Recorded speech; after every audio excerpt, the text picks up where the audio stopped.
तुमचं आमचं हक्काचं न्यूज चॅनल म्हणजे विश्व विशाल न्यूज चॅनल. आजच चॅनलला लाईक करा, शेअर करा आणि सबस्क्राईब करा.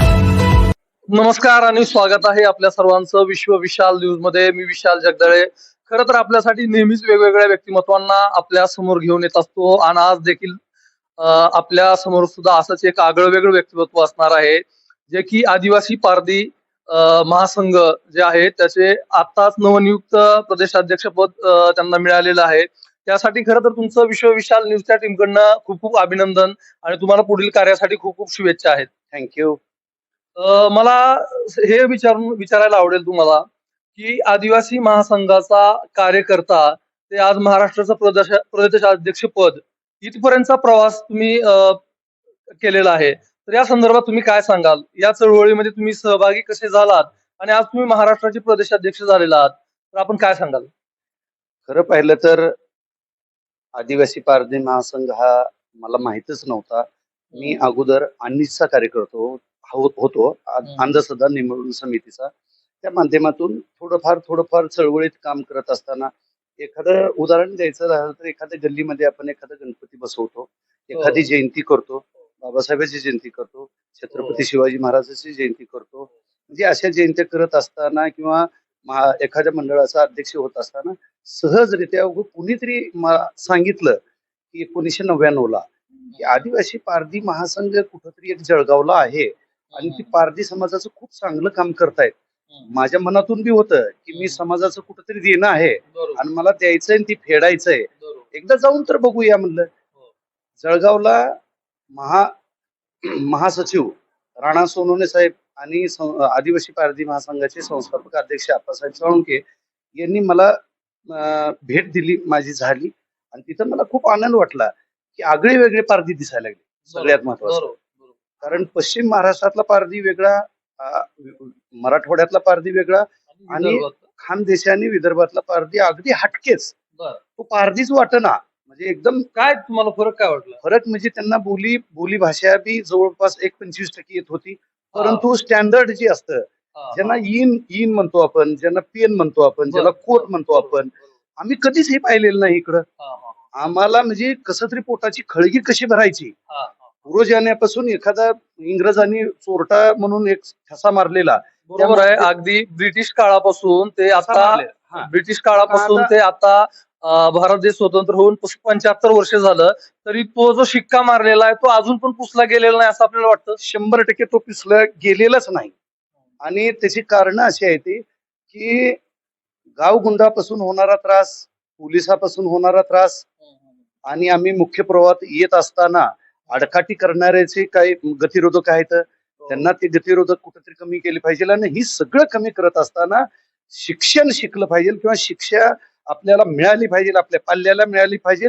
तरच जसं खानदेश आणि विदर्भामधले लोक आमच्या पारधी समाजाचे टाकणकर पारधी म्हणून आहेत, ते अक्षरशः ज्यावेळेस त्यांनी डेप्युटी कलेक्टर होऊन रिटायर त्यावेळेस आमच्या मराठवाड्यातला एक शिपाई म्हणून पारधी लागला. एवढी तफावत आहे.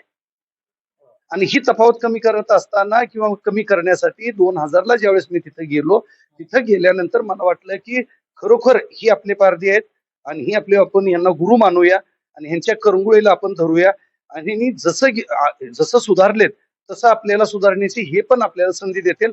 आपण ह्यांच्या पाठीमागे राहूया.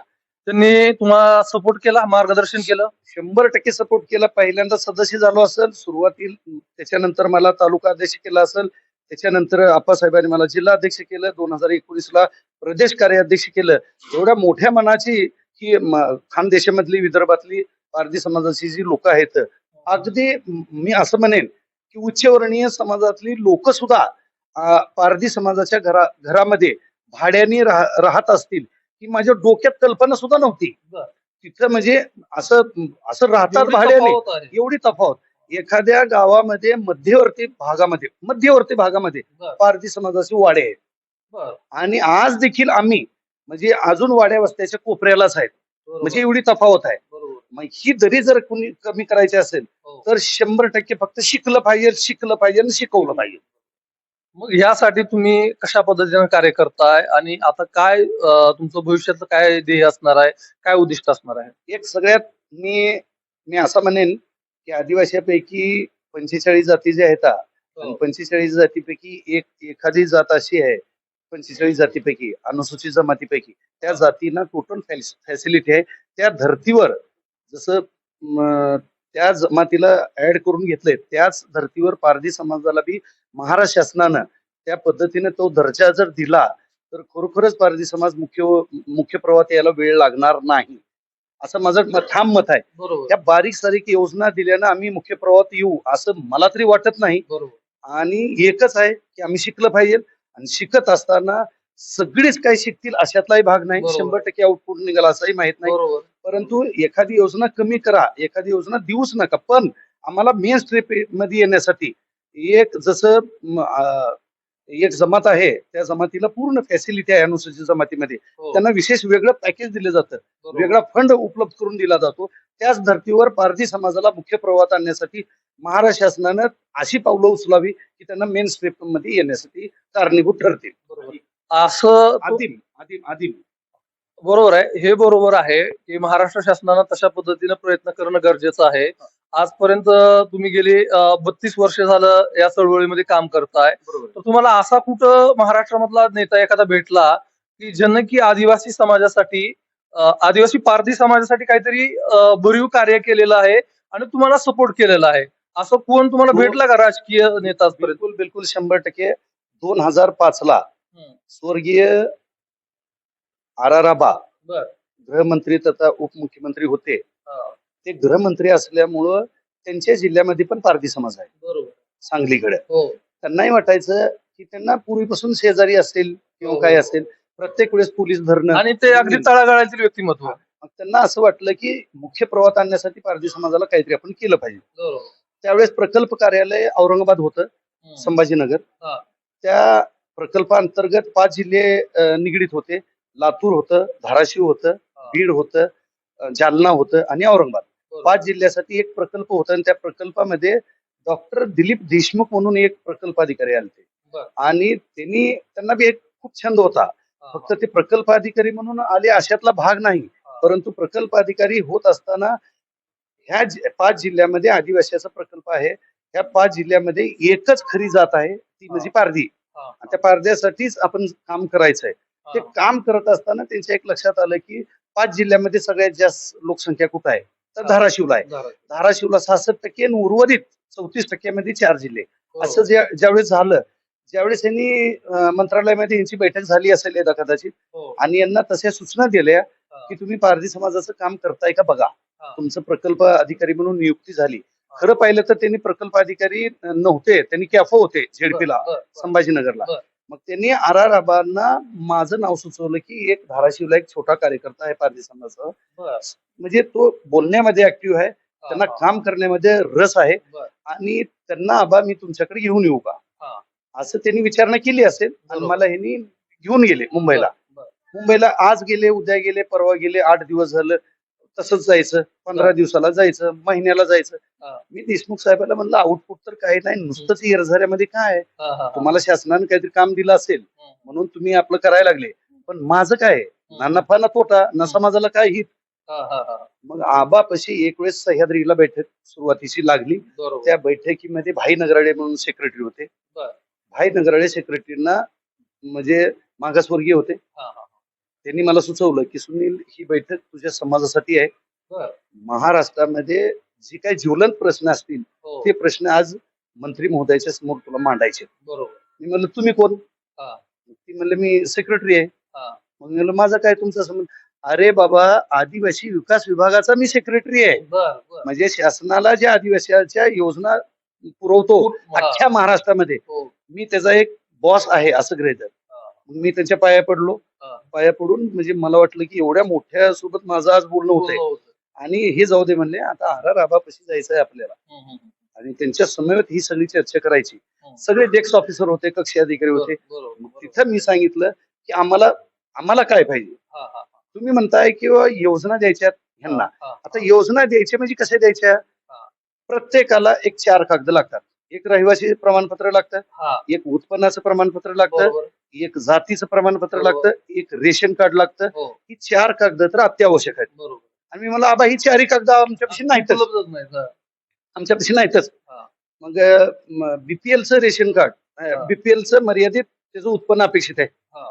बीपीएलचं नंबर अपेक्षित आहे. हो. मी म्हणलं आबा तुम्ही आम्हाला बीपीएलचं नंबरच येत नाही आम्हाला, तर हा. आम्हाला तुम्ही योजना देऊ शकत नाही. बरोबर. मग कशा द्याव्या लागतील? मग मी त्यांना सांगितलं आणि मला कुणीतरी सांगितलं होतं की असं बोला म्हणून.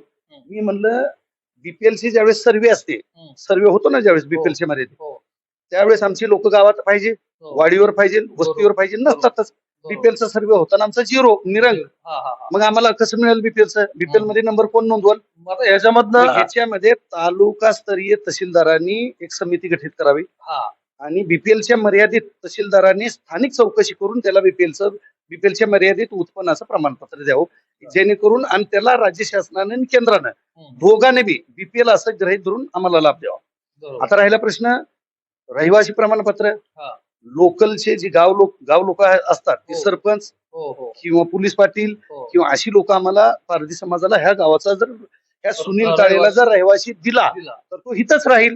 बरोबर. आणि हित राहिला म्हणजे चोऱ्याचा पाटा करील, हा. म्हणून आम्हाला रहिवासी प्रमाणपत्र देत नाहीत म्हणलं आबा. हा. मग मी म्हणलं प्रशासनाकडून मिळावं, जेणेकरून ग्रामसेवक असेल हा. किंवा तलाठी असेल, बरोबर. या दोघांनी रहिवासी प्रमाणपत्र. मी तिथं राहतोय ना गेली 5 वर्षापासून, परंतु हा तलाठी किंवा हे ग्रामसेवक किती दिवसापासून आले असेल? वर्षापासून, 2 वर्ष जास्तीत जास्त. त्यांनी विचारावं की ही सुनील काळे ह्या गावाला राहतोय का, बरोबर. कुणालाही विचारावं. त्यांनी होय म्हणले की आम्हाला रहिवासी द्यावं. हो. आता ही 2 कागद झाली. हा. आता पोटाची खळगी भरण्यासाठी आबा म्हणलं काहीतरी अगोदर द्या, बरोबर. हा. नुसती कागदच काय. हा, हा. मग बीपीएलच्या मर्यादित उत्पन्न आम्हाला दाखवायचं आणि पिवळं रेशन कार्ड. आता सरळ सरळ झालंय सगळ्यांना, हो, हो, हो. परंतु पिवळं रेशन कार्ड जे दिलं ज्याला पिवळं, हा. त्याला अर्ध्या किमतीमध्ये माल द्यायचा. बरोबर. अर्ध्या किमतीमध्ये हा. तात्पुरतं द्या आम्हाला. हा, हा. त्या पिवळ्या रेशन कार्डाचा जी आर निघाला का, हा. आपला जी आर ज्यावेळेस पारधी समाजाचा निघत होता हा. त्यावेळेस हा. कोलाटी एक महिला होती कुठली तरी, म्हणजे माझ्या अंदाजेनं आपल्या पुण्याच्या आजूबाजूला कुठली तरी बर, महिला होती बर. कोलाटी. हा, म्हणजे हा. ते तर असं असतं ना, ते असं हो, बोलू हो, नये, हो. पण ती होती. हा. ती म्हणली पारधी समाजासारखं आम्हाला बी द्या की. हा, हा, हा, हा. म्हणजे त्या पोर्च मध्ये बरोबर. चलत असताना बरोबर. विडी कामगार सोलापूरची होती, बरोबर. विडी कामगार. बरोबर. त्या विडी कामगारने बी म्हणलं की कोलाटीला जसं आबा द्यायला लागले तसं आम्हाला द्या. हा.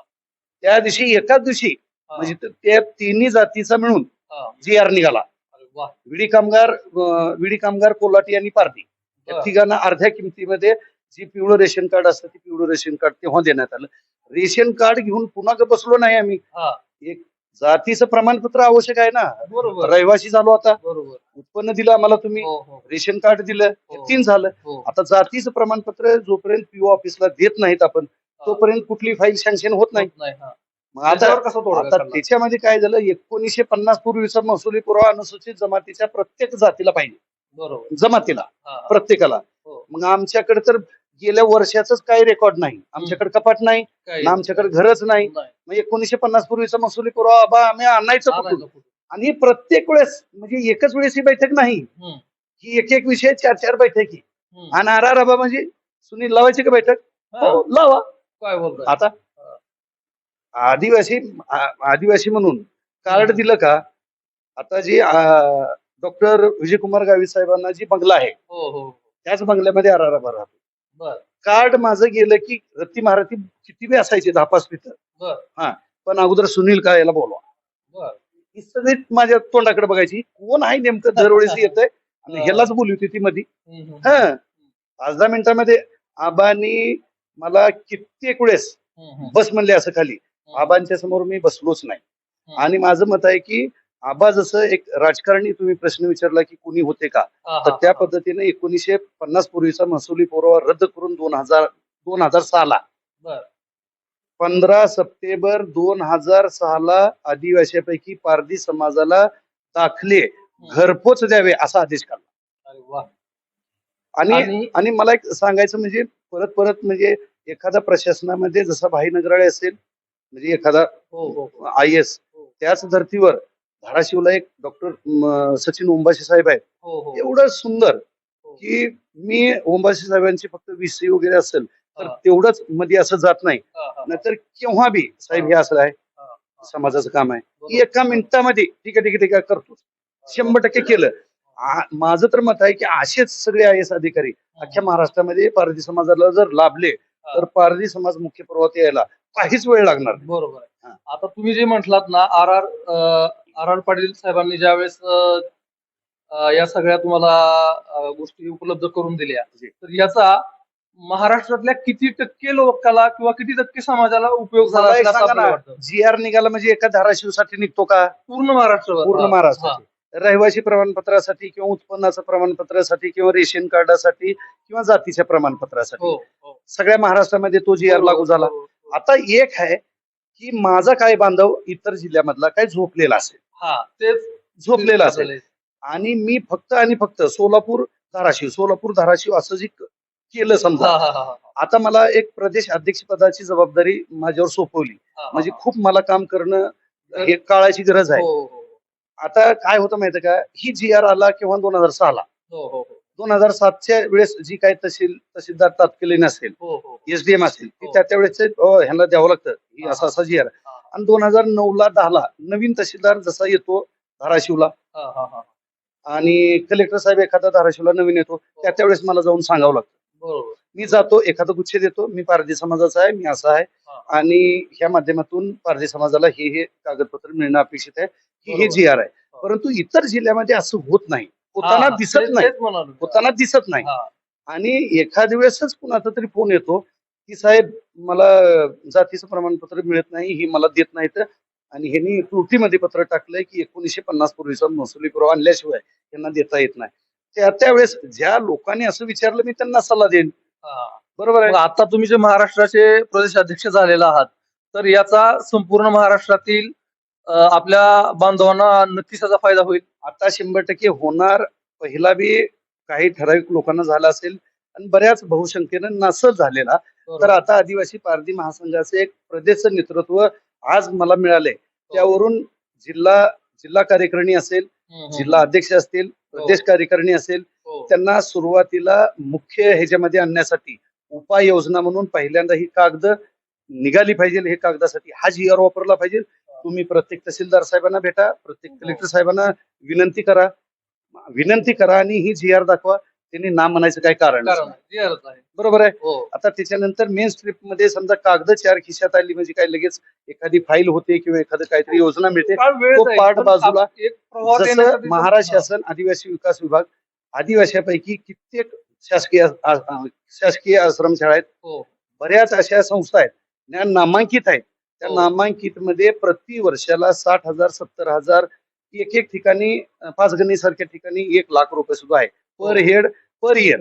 हा, म्हणजे हा, एका विद्यार्थ्यासाठी एवढे पैसे तिथं हे करतात. बरोबर. मग आता तुम्हाला एकतर शासनाच्या आदिवासी आश्रमशाळेमध्ये घाला, हो. अन्यथा मग तुम्ही एखाद्या नामांकित संस्थेमध्ये जे मंजूर असतील, हो. ज्यांना एखादा वर्षाचं 2 वर्षाचं टेंडर मिळालेलं असेल, त्या संस्थेमध्ये जाऊन बघून यावं त्या पालकांनी माझ्या, हम्म. आणि त्या पालकांना तिथं पसंत असेल तर तिथं ठेवावं. अन्यथा कुठं बी नाही. तर हम्म. एखाद्याला वाटतं एकच मुलगा आहे मला, हो. 2 मुली आहेत हो. आणि माझा मुलगा बाहेर पाठवायचा नाही, हा. अशी जरी असेल तर त्यांनी कष्टाने 2 रुपये कमवावे, हा. कुठेही मोलमजुरी करावी. त्याला पर्याय काय? हाताला काम लागेल ते करावंच लागेल. हा. अन्यथा पूर्वीप्रमाणे आपले बापदादा हा. काहीतरी चुकीचं 19-20 करायचे हा, हा, म्हणून हा. त्याचा ठपका जसा इंग्रजाने टाकला हो. तो कायम तसाच राहील. की पुसण्यासाठी आपल्या हाताला बी कष्ट केलं पाहिजे, बरोबर. आणि ती कष्ट केल्याशिवाय घाम गाळल्याशिवाय त्या 10 रुपयाची किंमत कळणार नाही. बरोबर. आणि माझ्या पालकांनी आणि माझ्या सगळ्या भावबंधांनी माझं विनंती आहे, माझे हात जोडून, हम्म, की हम्म. तुम्ही पहिल्यांदा आपल्या पाल्याला शिकवण्याची व्यवस्था करा. बरोबर. आणि तुमच्यात ऐपत नाही असं माझं बोलणं नाही किंवा हो. कुणाचं असं कमीपणा लेखायचं नाही, हा. परंतु आपल्याला आदिवासींना शिक्षणाची मोफत सोय, सुंदर सोय एवढी काढलेली आहे हा, हा. की ती एकतर आश्रमशाळा आहेत, बरोबर. एकतर सैनिकी शाळा आहेत, हो. एकतर इंग्रजी माध्यमाच्या शाळा आहेत, हो. आणि प्लस म्हणजे तुम्हाला जर नसेल तर तुम्ही जिल्हा परिषदच्या घाला शाळेमध्ये, तुम्ही हो. नगरपालिकेच्या घाला, हो. तुम्ही महानगरपालिकेच्या घाला, पण शिकलं पाहिजे. शिकलं पाहिजे. आणि बरोबर. 10वी पास झाल्यानंतर जर तुम्हाला तिथं होत नसेल हम्म. तर जवळपास प्रत्येक जिल्ह्यामध्ये वसतिगृह आहे. बरोबर. त्या वसतिगृहाचा फायदा घ्या, बरोबर. पण आपल्या पाल्याला तुम्ही शिकवा. बरोबर. शिकविल्यानंतरच खरं आदिवासीयांचं म्हणजे कुठंतरी काम झाल्यासारखं वाटेल, आणि आदिवासी हा पारधी समाज मुख्य प्रवाहात आल्याशिवाय राहणार. येणार आहे. बरोबर. तुम्ही मगाशी डॉक्टर जिल्हाधिकारी डॉक्टर सचिन ओंबासे साहेबांचा विषय काढला, तर घरकुलीच्या संदर्भामध्ये एक विषय होता, तर तो विषय नक्कीच आम्हाला जाणून घ्यायला आवडेल. तो काय होता? तो घरकुल म्हणजे अगोदर महाराष्ट्र शासनानं शबरी ग्रामीण घरकुल योजना गेली 5-10 वर्षापासून चालू आहे. हा शबरी ग्रामीण हा म्हणजे ते फक्त ग्रामीण भागासाठी. ग्रामीण आता भागासाठी. काही शहरी भागासाठी नगरपालिका असेल, महानगरपालिका असेल, नगरपंचायती असेल, हा ह्या भागासाठी अ ब क ड नगरपालिका असेल, त्या धर्तीवर धाराशिव मध्ये शहरामध्ये सर्वे नंबर 426 गावठाणाची जमीन आहे, शासनाची मालकीची जमीन आहे. हा. महाराष्ट्र शासन तिथे लिहिलं जातं. म्हणजे त्याचा अधिकार कुणाला असतो? जिल्हाधिकारी साहेबांना असतो. बरोबर. आणि ती कंट्रोल मध्ये कुणाची असते? त्या नगरपालिका अंतर्गत जे लोक राहतात. बरोबर. हा विषय मी सहज जिल्हाधिकारी साहेबांना, मुंबई साहेबांना विनंती केली हा, हा. की साहेब, आपण ग्रामीणला ज्यावेळेस योजना देतो त्यावेळेस आपण जीपस शिवसाहेबांची ही घेतो, मदत घेतो. हा, हिथं आमची लोक रमाई आवास योजना ह्याच स्पॉटला, हा, हा, हा. रमाई आवास योजना मागासवर्गीयासाठी आहे. बरोबर. 2.5 लाख रुपयाचीच आहे, बहुतेक 2.5 का 3 लाख रुपयाची आहे. हा, हा, त्या धर्तीवर आम्हाला आदिवासींना का मिळू नये? हा, हा, हा. तर त्यांनी मला स्पष्ट पहिल्यांदा सांगितलं की ही योजना राबवायची असेल तर आपण खास बाब म्हणून त्याला मंजुरी आणू, बर. खास बाब म्हणून आणू. हा. म्हणजे मला आनंद वाटला की एखाद्या जिल्हाधिकारी साहेबांनी मला आश्वासन दिलं. म्हणजे 100% ते बोलताना 10 वेळेस मागे पुढे विचार करून बोलतात आणि नियमात बोलतात. बर. त्याच्यामुळे मला वाटलं कुठंतरी हे मला फलित मिळणार म्हणजे मिळणार. मी त्या दिशेने शबरी शहरी घरकुल GR निघायच्या अगोदर हा. मी सगळ्यापासून फॉर्म कलेक्ट केले. बर. म्हणजे रहिवासी असेल, आधार असेल, आमचा. त्याच्यामध्ये सुझाव काय झाला की नगरपालिकेमध्ये जर राहत असेल तर नगरपालिकेच्या मॅडमला बोलवलं, धाराशिवच्या, आणि हो. त्यांना सांगितलं की भोगोटदार आपल्यापाशी आदिवासीपैकी पारधी किती आहेत. हा. भोगोटदार शहरातले पूर्ण हो, नाही, हो, हो. त्याच जमिनीवरचे बरोबर. बरोबर. जवळपास 389 निघाले. बरोबर. 389 हा, हा, हा. 389 चे प्रस्ताव मी तयार केला. शासनाचा GR निघायच्या अगोदर आमच्याकडे शासनाकडे प्रस्ताव होता आमचा. बर. आमचं नशीब बघा किती चांगलं आहे. हा, हा, हा. योगायोगानं महाराष्ट्र शासनाने त्याच 8 दिवसामध्ये GR निघाला अरे वा. शबरी शहरीला. हा, हा, पहिल्या हा, हा. मंत्री महोदयांनी, सेक्रेटरी साहेबांनी असं विचारलं, वाघमारे साहेबांनी, की नेमकं ही कसं तुम्हाला सुचलं की अजून GR निघायच्या अगोदर आमच्याकडे तो प्रस्ताव आहे. प्रस्ताव आहे. मी त्यांना सांगितलं की साहेब, तुमचेच एक सहकारी आहेत, डॉक्टर सचिन ओंबाजी साहेब आहेत, आणि त्यांनी असं खास बाब म्हणून घ्यायची प्लॅनिंग होती. बरोबर. आमचं नशीब चांगलं, बरोबर. आम्ही आंधळ होतो, एक डोळा मागत होतो, आम्हाला 2च डोळे एकदम मिळाले. हो, हो. म्हणजे ती 389 हा प्रस्ताव शासन स्तरावर होता. सुरुवातीचा टप्पा पैशाअभावी 44 मंजूर करून प्राप्त करून पैसे दिले. 44 घरं बांधकाम चालू आहेत. त्याच्यापैकी वा. परिपूर्ण एक घर झालं. सूर्य चंदू काळे नावाच्या व्यक्तीला घर हा, मान्य आपले जिल्हाधिकारी साहेब हा, हा. आणि जीप शिवसाहेब हा. या दोघांच्या नेतृत्वात आणि प्रकल्प अधिकारी बरोबर. झाकर्डे साहेब, बरोबर. बरोबर. म्हणजे ह्यांच्या समवेत हा. म्हणजे घराचं लोकार्पण आम्ही केलं 26 तारखेला कालच्या. तर मला हा प्रश्न विचारायचा आहे की तुम्ही आज एवढ्या चळवळीमध्ये काम करत आहात, 32 वर्ष झालं काम करताय, तर तुमचं शिक्षण काय झालेलं आहे? तुमच्या शिक्षणाबद्दल काय सांगाल आणि तुमच्या फॅमिली बद्दल काय सांगाल? तुम्ही तुमचं फॅमिली बॅकग्राऊंड कसं होतं आणि तुम्हाला ह्याच्यामधनं इकडं या क्षेत्रामध्ये यावं असं का वाटलं, काय सांगाल? खरं पाहिलं तर मी मामापाशीच माझं बालपण गेलं, हा. मामीपाशीच गेलं. बर. सुरुवातीला पहिलीतल्या वर्गामध्ये मला, जसं आता माझं दौलत म्हणून मित्र आहे, हा, हा, हा. नगरपालिका शाळेमध्ये हा, हा. डिसीज बँकेच्या खाली म्हणजे अंडरग्राऊंड शाळा होती नगरपालिकेची. बरोबर. पहिलीला मी तिथं शाळेला मला टाकलं. 1ली ते 4थी पर्यंतच होती तिथं शाळा. बरोबर. 5वीला माझ्या मामाने आणि मामीने मला हागलूर, उत्तर सोलापूर, मातोश्री कृष्णमाई संभाजीराव शिंदे, जे माजी मुख्यमंत्री यांच्या आईच्या नावावर ते आश्रमशाळा होते, बरोबर. त्या आश्रमशाळेत 5वीला मला टाकलं. तिथं काही शिक्षणाची एवढी व्यवस्था नव्हती. मग आपलं शिक्षण किती झालं? पहिल्यांदा खरं पाहिलं तर मी 10वी नापास झालो बर, एक बर, विषयावर. बर. पुन्हा 17 नंबर एक वेळेस भरला, पुन्हा 17 नंबर 2दा भरला. बर. तिसऱ्यांदा भरल्यानंतर गाडगी पाटलाची आपली उपळ्याची हरिभाऊ घोगरे, हा. हरिभाऊ घोगरे रेतच्या ह्याच्यामध्ये शिकायला 10वीला होतं तिथं. हा. मग दहावी? दोनदा फॉर्म भरला. हा. तिसऱ्यांदाही भरला हा. आणि तिसऱ्यांदा पास झालेलो होतो मी. बर. आणि पास झालेलो होतो. मला वाटलं की आता चौथ्यांदा फॉर्म भरायला गेल्यावर सुतार सर होते आणि घोगरे सर होते, बरं. मुख्याध्यापक घोडके सर होते. त्यांनी म्हणले हे बघा, म्हणले ही नालायक पास बीस झाला असेल. हा, हा, हा. आणि मी पास झालेलो होतो बरं. आणि मी 17 नंबर फॉर्म भरायला गेलो तिथे. बरोबर. त्याच्यानंतर 12वीला माझे सहकारी अनिल चव्हाण त्यांनी सांगितलं की थोडस आपण चळवळीत काम करत असताना 10वी खूपच ही होते, आपण आणखीन एकदा 17 नंबर भरू आणि बाहेरून ग्रॅज्युएट होण्याचं बघू. ग्रॅज्युएट वगैरे काय नको, 12वी पास होऊ म्हणलं. बरोबर, बरोबर, हा. बरोबर. म्हणजे 12वी पास मी परत सोलापूरला झालो. बरोबर. शिक्षण झालं. संपलं. शिक्षणानंतर उपजीविकेसाठी तुम्ही काय नाही केलं? नाही, अगोदर शिक्षण ही 10वी नापास झाल्यानंतरच व्यापारी वर्गात गेलो. बर. व्यापारी वर्गात जात असताना कधीच आमच्या डोक्यात न येणारं काम म्हणजे नाही, नाही, मला प्रेसमध्ये. हा तेच विषय मला. प्रेसमध्ये कामगार म्हणून होतो, आशीर्वाद प्रिंटिंग प्रेसमध्ये. बर. हो, आशीर्वाद प्रिंटिंग प्रेस एक माझ्या माहितीप्रमाणे 1989 ला ओपन झाली. हा. 1993 पर्यंत 4 वर्ष तिथंच होतो मी. बरोबर. 4 वर्षानंतर मला असं वाटलं की आपलं एखादं तरी दुकान पाहिजे आणि कमी पैशामधलं म्हणजे रबरी शिक्याचं दुकान. हा. रबरी शिक्याचं दुकान माझी मी स्वतंत्र टाकलं, सुनील रबर स्टॅम्प मेकर. बरोबर. त्याच्यानंतर ती व्यवस्थित चालायला लागलं, नाही चालायला लागलं. नंतर मी हॉटेल टाकलं. बर. हॉटेल चांगलं, स्वागत हॉटेल म्हणून. बर.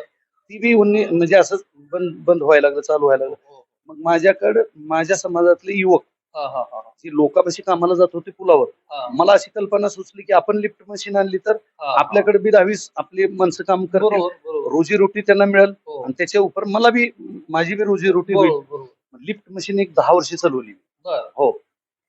त्याच्यानंतर थोडस मजूर सहकारी संस्था काढली. हा. त्या संस्थेमार्फत गुत्तेदारीचं थोडस काम केलं, बर. म्हणजे गव्हर्नमेंट म्हणजे- कॉन्ट्रॅक्टर. मला हे विचारायचं आहे की तुम्हाला प्रिंटिंग प्रेस मध्ये काम करणारा मुलगा आज महाराष्ट्र राज्याचा आदिवासी पारधी महासंघाचा प्रदेशाध्यक्ष होतोय. काय प्रतिक्रिया आहे? काय वाटतं आपल्याला?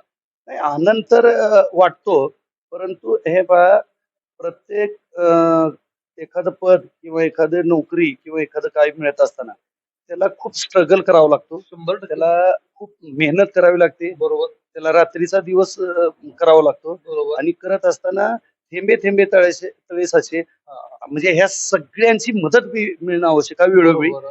आणि ती अशी मिळत गेल्यामुळं मी ह्या स्तरावर मी आलोय. बरोबर. नक्कीच तुम्ही विश्व विशाल न्यूजशी अतिशय छान संवाद साधलेला आहे.